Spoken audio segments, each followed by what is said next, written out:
Hi, everybody. I hope you're enjoying the show so far. My piece is next. I'm Jack Ferver. Reid and I went to arts boarding school together. So I'm injured. Last Sunday, I tore my calf in rehearsal, so I won't be dancing in my piece. I'll be sort of giving you more of a Mariah Carey performance. Mariah Carey now.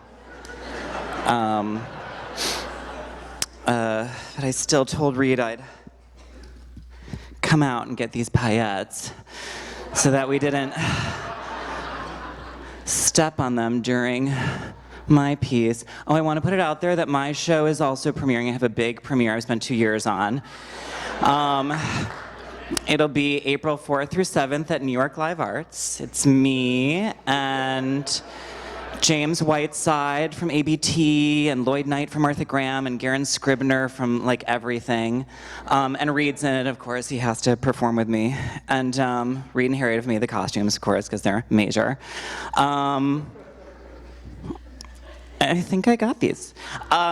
So I hope you enjoy the rest of the show. It's so exciting that Isaac's here. I was remembering how important Unzipped was to me, so this is legendary. And yeah, you know, and then enjoy the rest of the pieces and the talk back and all that. Ouch. Ooh, something's back here. 1 second. Okay.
Reid, Harriet, I need you to make me something for this gala.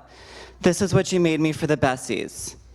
I didn't win, but I was the best dressed. So, what do you got? Ooh, LeMay, I like it. I'm excited to see it. Take your time, I'm injured. It's fine. Oh, those, every time it goes over my butt, I'm really like, ouch. Okay. Oh, a fox, I love it. I want a fox as a pet. I just want to put it out there for those of you watching this piece that if you haven't read Deleuze or Roland Barthes' Pleasure of the Text or Goodnight Moon or Hungry, Hungry Hippos, you played Hungry, Hungry Hippos rather, that, you know, this piece might be confusing to you, but that's okay, you know, because like sometimes art's confusing. I mean, what's that big metal pizza piece? Wait, stop. This is what you made me for the PS 122 gala. I'm not going to wear it again, so you have to make something else.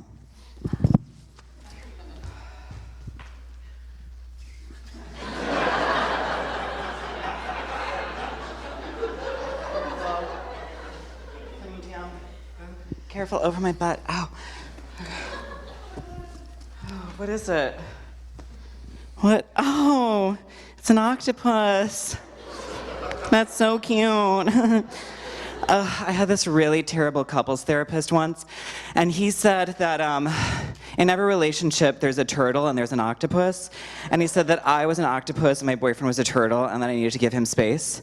And you know, I really gave that bitch space when I broke up with him and found all the photos I could of us in the apartment and burned them in the bathtub, and I just left. I don't remember where I went. You know, that couples therapist was so shitty. I remember, another paillette. When I said I didn't want to work with him anymore, he cried. And I was like, Queen, you're the therapist. I'm the client. Get a boundary. Hold the space. I should be a therapist. I'd be good at that. This is depressing me. I don't want to wear this one anymore. Thank you. Will you hold this mic? Thanks. Is it the right way? Okay, good. It's cold in here. Hang on. Where the armholes are always like the thing. You got it? Mm-hmm. All right. Good. Dolphin! Yay! People are always like, dolphins are my spirit animal. And I'm like, that's crazy. Because dolphins masturbate in front of each other and they assault people. But they're also kind of smart. Because they'll be like, oh, I tore my calf. And then they'll float towards the bottom of the ocean, just pretending they're injured to lure a shark towards them. And as the shark comes to eat them, because the shark is like, ooh, fierce, easy prey, the dolphin turns around and is like, gotcha! And then they call for all their friends and family, and they beat that shark to death with that part of them, you know? Dolphins are fierce. Dolphins are cunt. Okay, careful. We don't have to rush. This piece isn't that long. All right. Good. Yeah, just don't touch my calf. That's good. Good. Easy. Don't take the bandage off. Oh, it kind of wedgied. Okay. Ow. Ow. Hang on. Okay. I got it. Oh, cool. 100. 200. 300.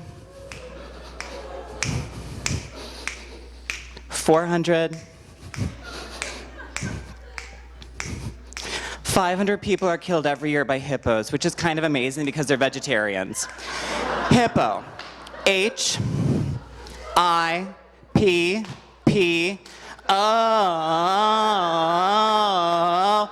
Did you see that video of that dolphin and the antelope? No, hippo and the antelope, where it's like hippo saves antelope, or does it? This antelope is stuck in this mud slick or something, and these hyenas are coming trying to eat the antelope, and it's by this hippo and the hippo's baby, and the hippo just charges in and scares all the hyenas away, and you're like, oh my God, that hippo saved that antelope. But then the antelope can't get out of the mud, and so the hyenas come back to, eat the antelope, and the hippo's just over it and just comes into the mud and grabs the antelope and just shakes it to death and throws it up to the hyenas. And when I watched that video, I thought, I get it. Okay, put me down. Take off my top.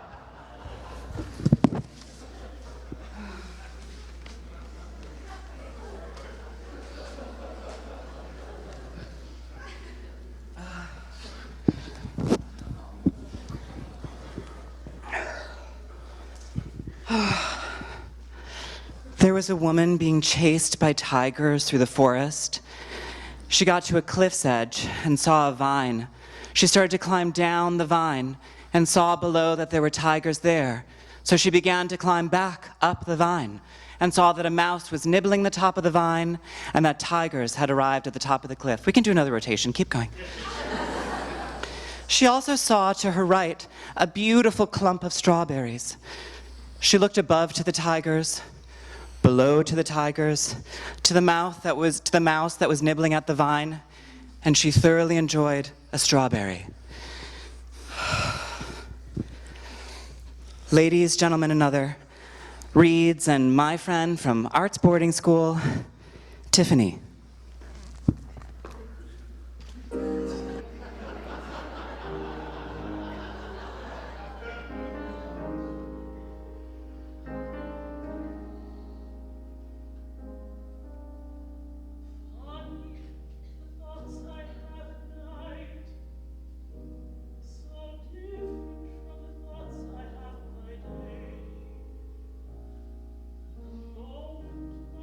Switches off the light.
That was so beautiful.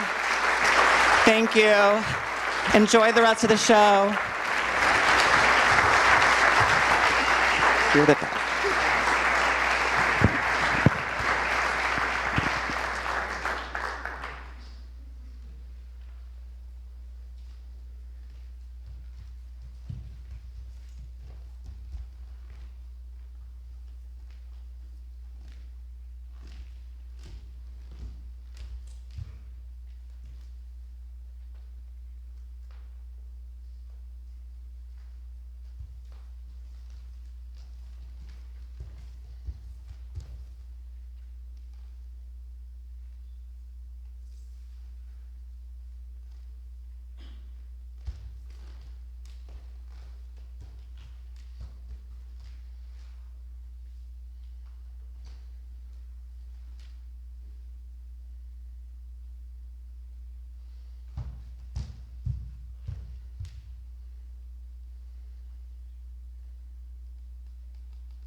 Hi. Isaac.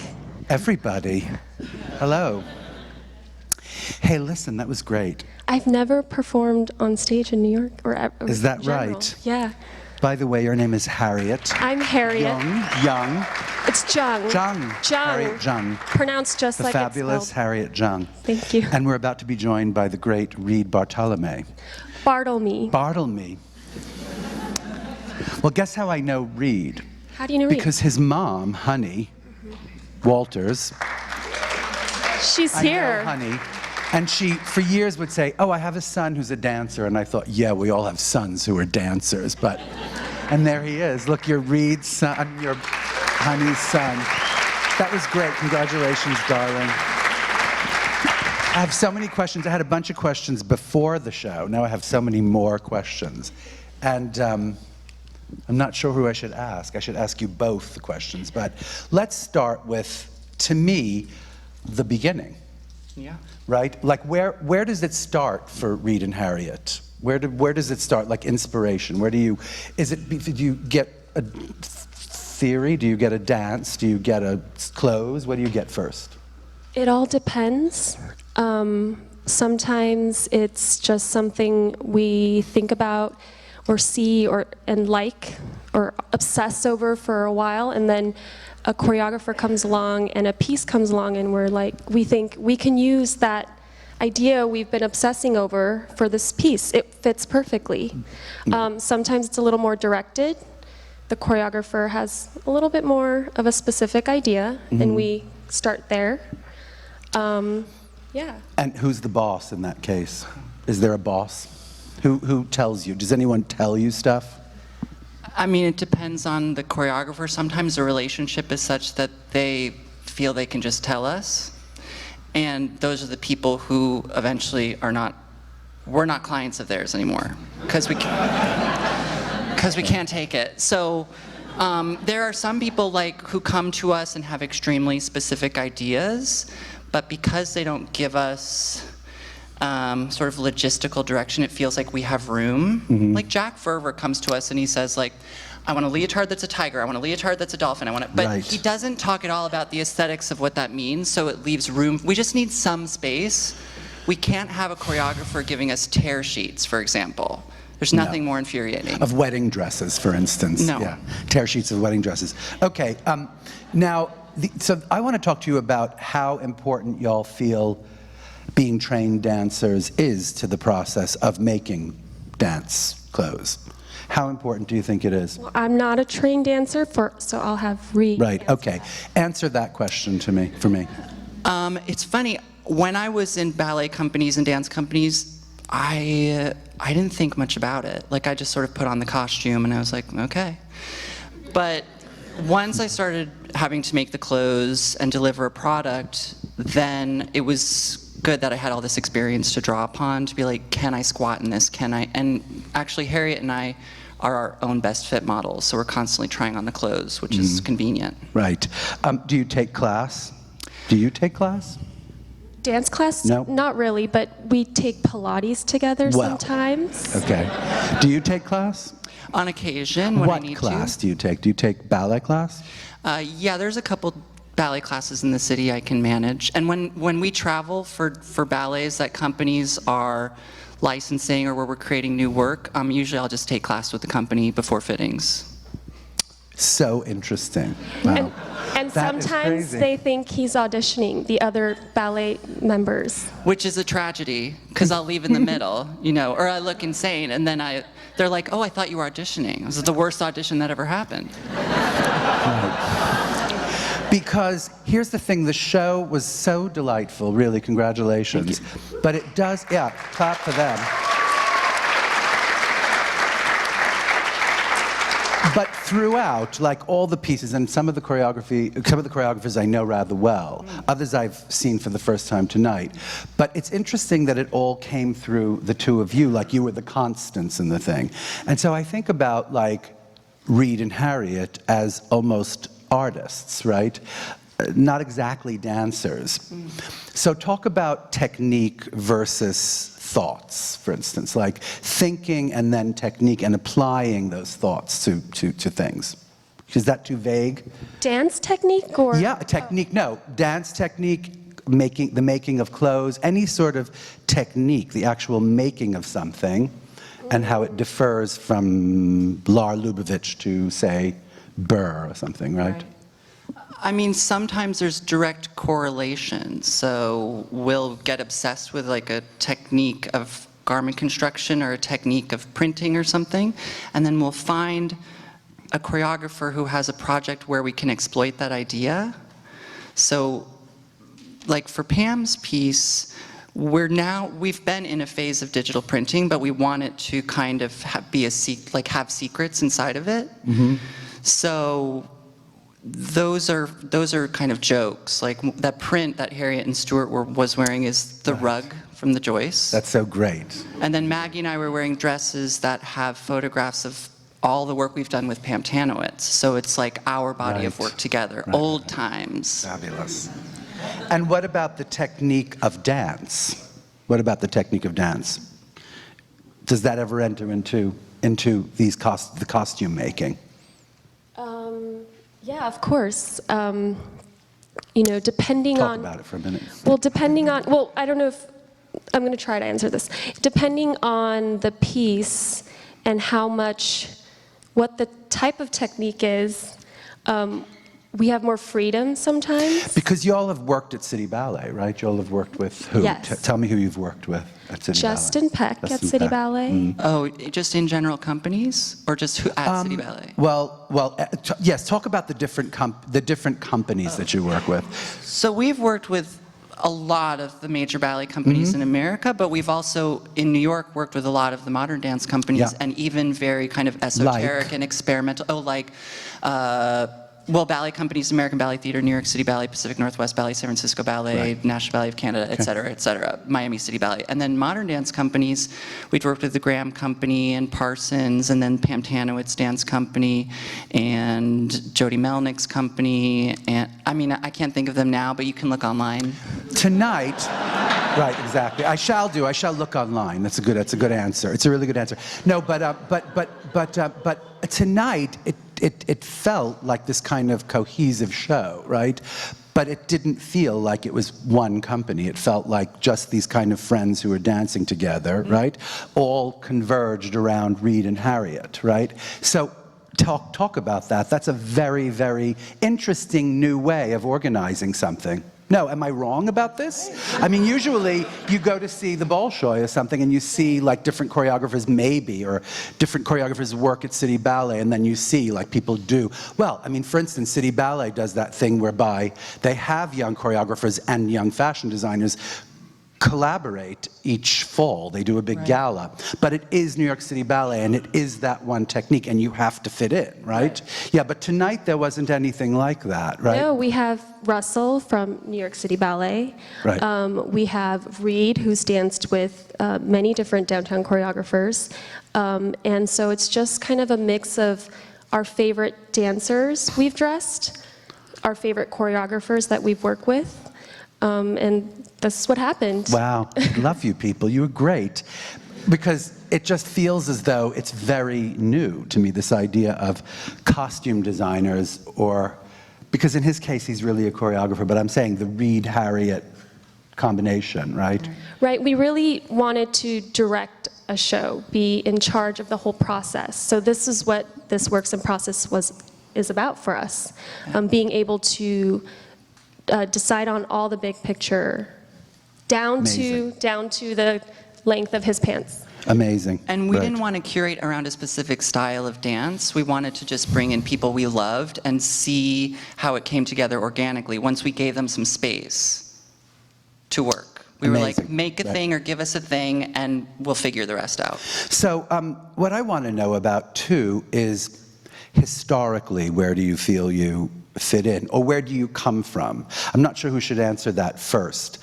You know, is there a Karinska, I don't know who, Karinska or something, or who? Yeah, well, you know, because I come from dance and Harriet has a background in fine art, it all kind of converged, but we have Karinska, obviously, who Well. set a precedent in terms of like progress and techniques and style and kind of ways of mixing color. And then for me, it's been you over all these years. No, please. And I have Talks to say, about you all it's the true. time. Seriously, you're so crazy. No, like talks the about you a lot. costumes for Sandpaper Ballet and the Oh, yeah. costumes for Gong What and did the they look costumes like? I for forgot. Bow and the Oh, costumes sweet, for, thank remember you. the one with the digital timer? Yeah, I do. Isaac.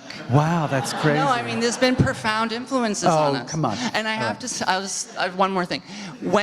When Harriet and I first, we've gone through a lot of sort of stylistic phases inside of what we do, but there was a moment when it was like, let's use color. So we just sort of looked at you for a while, and we were like, Right. how? Oh, wow. We went to your show at the Jewish Museum, and I think that gave us a lot of, you know, That's really we felt good. braver in terms of like, let's see what happens. But I mean, you know, historically, there are certain combinations of choreographers like Merce Cunningham and Rauschenberg, for instance, or like any of those combinations, right? But in your case, it's kind of, you're not really looking at it from the perspective of dance, except everything you make is so kind of wrapped up in dance, you know? And so I'm trying to get at something, I'm not exactly sure. I'm trying to get you to answer this thing about, you know, where you're going. How do you see the future? Do you want a clothing company? Do you want a costume company? Do you want a dance company? What is it you guys want in the end? It's funny that you said that, you know, we come from not dance, but then we mostly costume for dance. And yeah, it infuriates us sometimes that we make these things and design these things, and then dancers move around in them and put stress on our clothes. And so we have been talking a lot about moving away from that. Okay. And maybe doing more sort of still exhibition. Tableau vivant or something. Yes, exactly. Or very slow moving, you know, very minimal movement dance. Like Robert Wilson Yes. should call you. Or Yeah, something. But not that. Wow. Not him. Was that shade? Was that a bit of shade? Hey, listen, so speaking of which, you know, the other thing that's very noticeable in the work tonight is this sort of, I'm not going to call it ambiguity because it's not exactly ambiguous, but usually you see pairings of boys together, and I did see that beautiful pas de deux, that beautiful thing with those paillettes, and I kept thinking that should be seen from, like, you know, 20,000 feet, like you should see it from a very far distance, and it would be like so chilling and beautiful. But you know what I'm trying to get at? It's like, how in this age, and I noticed Jack saying, ladies, gentlemen, and other, you know. Talk about the idea of gender in your work, because it doesn't come across, it comes across almost genderless a lot of the time. Thank you. Wow. Wow. Thank you. Hooray. How does that figure into your, how does it figure into your work? Does it? Yeah, we're very sensitive about that. We want to work in a way where we're kind of breaking normal gender stereotypes, but not in a way that feels absurd or grotesque. Just kind of like, people wear clothes, and the Boys wear dance belts, just Sure. saying. Girls wear thongs. Yeah. And sometimes bras, Sometimes. just saying. Yeah. Yeah. That is something to consider. Yeah, but like the duet with Wessel and I, with the paillettes, is a duet that's made for a man and a woman, but I asked Lar if we might do it with two men. Right. It's fine, it doesn't make a difference. Because that was made and then you costumed it, right? It was made a while ago and then you made these... It's a piece actually that will premiere in April. It's a chunk of that piece, but it's a lot of combinations of steps that have existed through Lar's universe. Okay, I understand. Yeah. Yeah. So you have this rapt audience tonight, right? Yes. Do you always have a lot? Do you have a core audience? A core audience. I don't know. I mean, it's... Care? We have our friends. Right, okay. No. But I don't know, because we design for so many different types of dance and performance, I don't know if we have a core audience. How nervous do you get about selling tickets to shows? Oh, I don't care. You don't care? Do you care? Nobody cares. No. Hallelujah. Hallelujah. That's really interesting. But thank you for coming. Yes.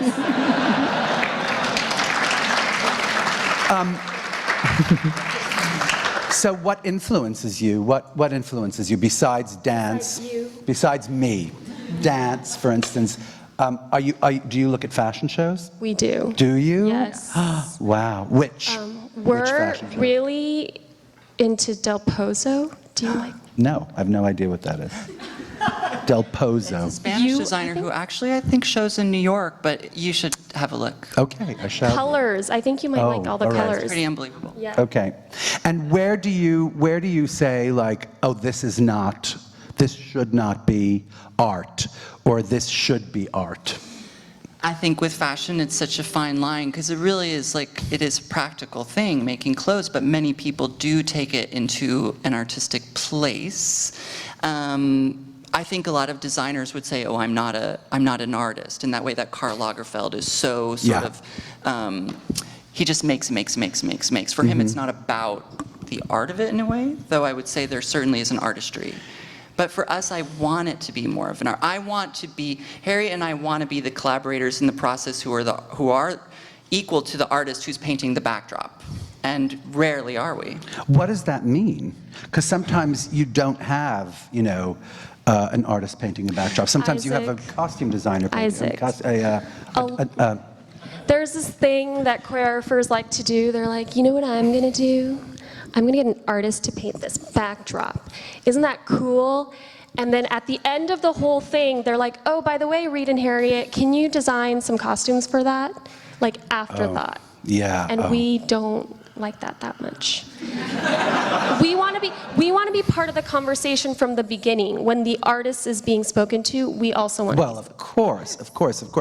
But you understand my question, though. I'm not talking about bad collaborations. I'm not talking about bad choreographers who get really bad artists or great artists because they don't know sometimes. Yeah.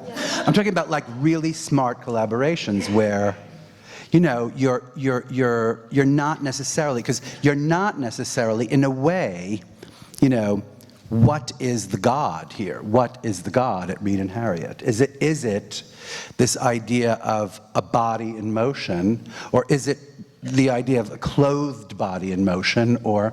I think And then how is it different from fashion? I'm sorry, that's a two-part question. Right. I think the beauty of what we do at its height is kind of what was happening with Merce and Rauschenberg and John Cage, which is that they were all working on their own things independently and would come together and present these shows, and it wasn't about one, it was about all of them. Right. And ideally, that's where we'd like to come into the equation. So I think that's why we've been pushed into trying to have more autonomy in our work by doing shows like this, or getting residencies to work on our own ideas. And in terms of fashion, we're certainly very interested, but there's something grotesque about the world of fashion and production, and that is a turnoff for us. But we like to look at it. Right, it's awfully fun to sort of swipe left or right, or up or down. And what about music? What about music enters into the picture? Does that inspire you guys? Does that inspire you? I think that's more inspiration for Reid, I'm going to say. I know you wanted me to answer that, but... That's all right. I just want to braid your hair is what I want to do. But... we listen... I would love that. I mean, obviously, when a choreographer tells us the piece of music, I care and listen to it. But just out of nowhere, that's something I think that would happen. Right. That doesn't really happen to me. I see things. But I think Reid sometimes just hears things and is inspired from there. I have a background in music from a really young age, and I went away to boarding school to study music when I was 9, and then I went to Interlochen to study music. And so when choreographers come to us with ideas about music, I often have a lot of context already. Right. So for me, there's kind of like a history built in. And is there a surprise? Sometimes. Okay. All right, so talk to me about inspiration then. Tell me how you sort of motivate yourself to get to work. I'm looking at him, but you can answer too. I know. You answer. Yeah. You want me to answer? Yeah, I do. It depends, Isaac. Don't you agree? Sometimes it's just something you see, or something that just pops into your mind, or I can't. It's not so specific for me. It's like. It depends on what I'm looking at, or That's shocking and great. I just will say, because Well, if you're how do you working, get okay, inspired? I I usually want get you it. to- I usually get a PDF of music that someone sends me, and they go, "This is the music." And actually, I have a form of synesthesia. Wait, when you- and I hear music and I see the color that it should be. This is how you design And for This is how I fashion? design for Oh, dance. dance. Yeah, for dance. Yeah, and the thing is, like, when I go see shows, if the color is wrong, they are wrong. The show is wrong. Yes. You know, I agree. like if they heard that Mahler and they saw that color, they were wrong. You know.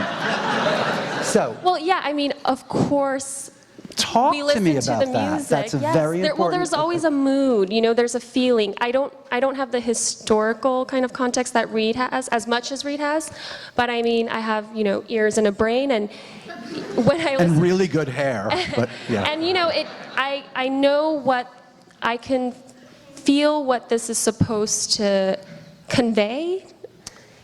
The music. Right. And then I see the choreography, and then hopefully I see the choreography and I'm like, this is good. It makes sense.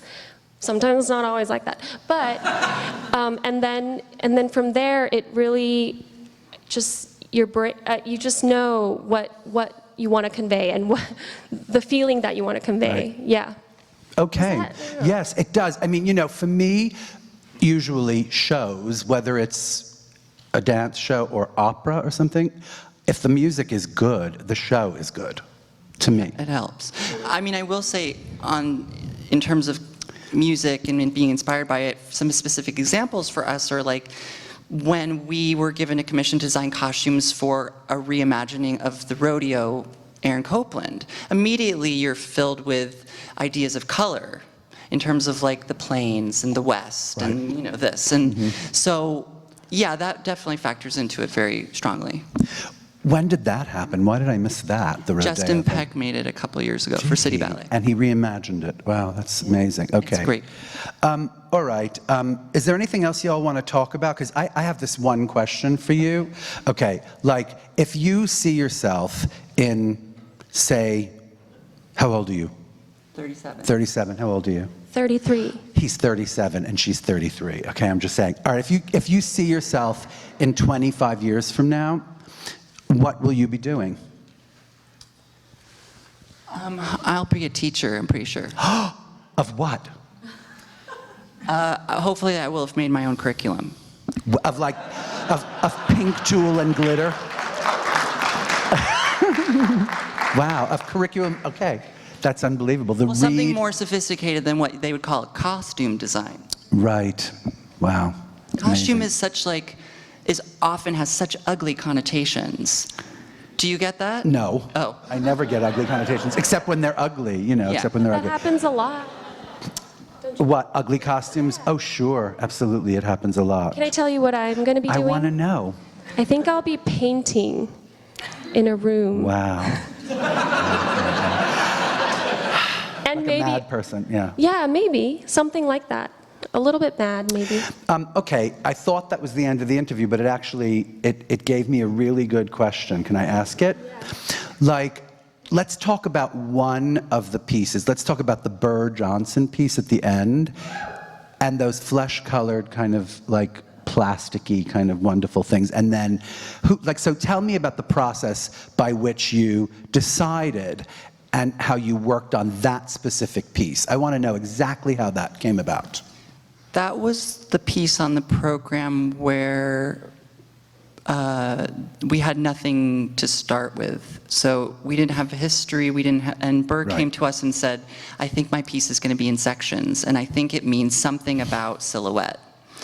So a change of silhouette through the sections. And he said something about the color oxblood, which is now gone. But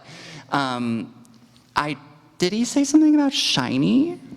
No, he wanted it to go through, right, a transformation. So he wanted it to start with the body showing as much as possible and the costumes being very fitted to voluminous.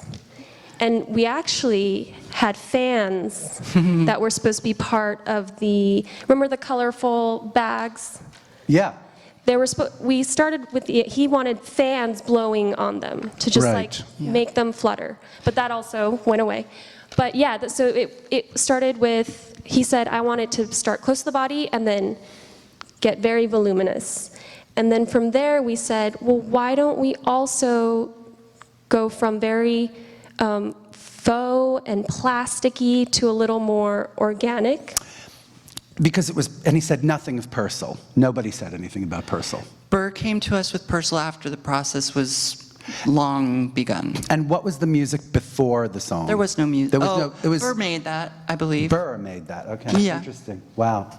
Okay. And you know, the vinyl stuff just came from us sort of one day coming upon it. I came upon that Oh yeah, weird that was color. great. I think the opening image of those crazy netted things over were just my favorite thing all night. That was such a good idea. I love that.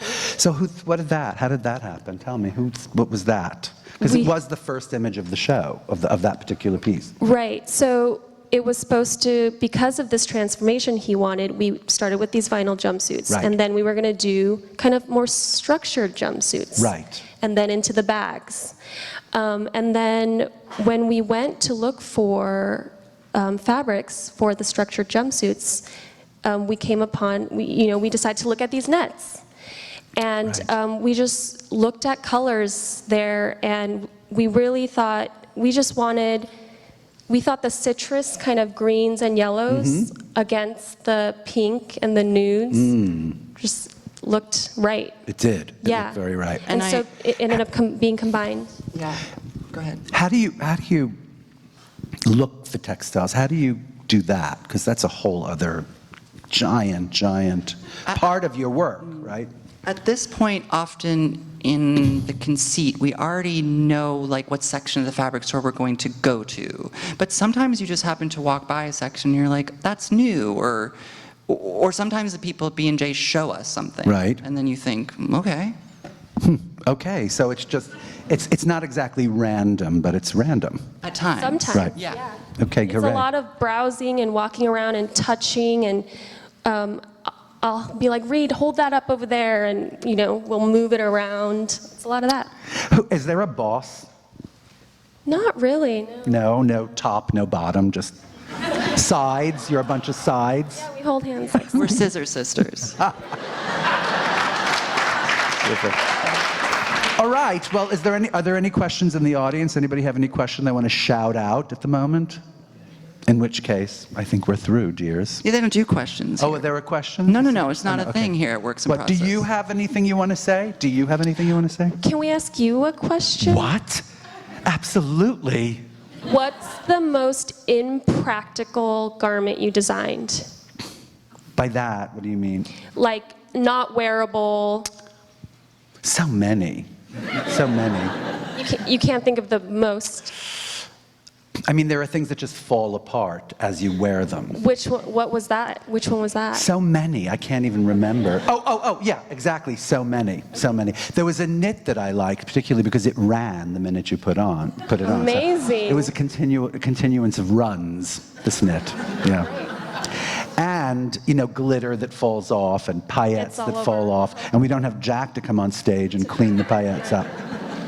Well, that was just great. Congratulations. I'm Isaac, thrilled. thank you so And much. thanks to the audience who are so great.